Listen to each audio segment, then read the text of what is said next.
ఎంతో ప్రతిష్టాత్మకంగా సాగిన సింగరేణి ఎన్నికలు ముగిశాయి. ఈ ఎన్నికల్లో అనూహ్యంగా ఏఐటీయూసీ 5 స్థానాల్లో గెలిచి విజయ దుందుబి మోగించింది.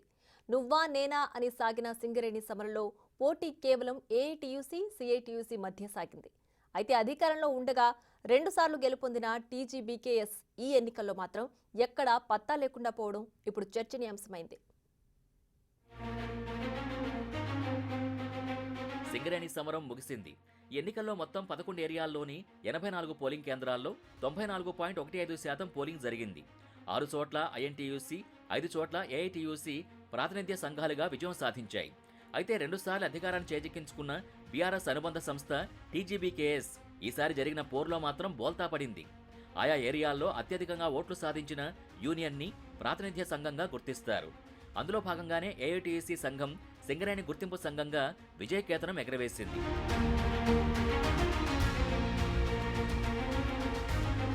గత నెల జరిగిన తెలంగాణ అసెంబ్లీ ఎన్నికల్లో జరిగిన ఓటమి మరొక ముందే బీఆర్ఎస్ కు సింగరేణి ఎన్నికల రూపంలో మరో ఘోర ఓటమిని మూటకట్టుకుంది.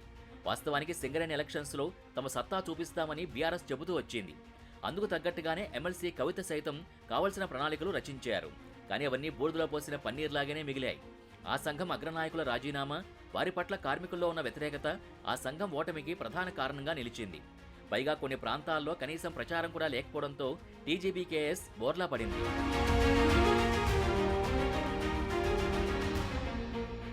సాధారణ ఎన్నికల్లో బీఆర్ఎస్ ఓటమి సింగరేణి ఎన్నికల్లో ఆ పార్టీ అనుబంధ సంస్థ టీజీబీకేఎస్ పై భారీగానే పడింది. కేసీఆర్ అధికారాన్ని కోల్పోవడం, కాంగ్రెస్ ప్రభుత్వాన్ని స్థాపించడం ఇవన్నీ ఆ సంస్థపై తీవ్ర ప్రతికూల ప్రభావాన్ని చూపించాయి.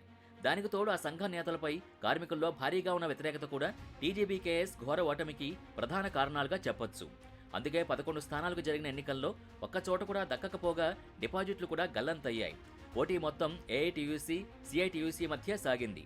టీజీబీకేఎస్ ఎక్కడా కనీసం పోటీ కూడా ఇవ్వలేకపోవడం గమనార్హం. 1998 నుంచి 2023 వరకు సింగరేణి గుర్తింపు సంఘం ఎన్నికలు 7 సార్లు జరిగాయి. తాజా విజయంతో ఏఐటీయూసీ 4 సార్లు విజయం సాధించగా టీజీబీకేఎస్ 2 సార్లు, ఐఎన్టీయూసీ 1 సారి విజయం సాధించాయి.